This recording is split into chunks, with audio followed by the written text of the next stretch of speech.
Which clients are the most easy for you to communicate with? That's the question for your sales meeting this week. Talk it out and let us know your answers in the comments below.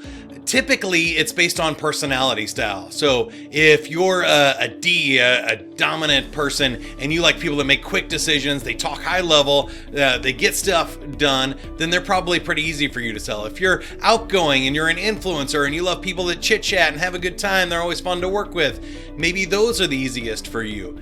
If you're an S style, that's a steady relator that loves to put people first, let other people talk, and have really smooth and easy conversations, those might be easiest for you.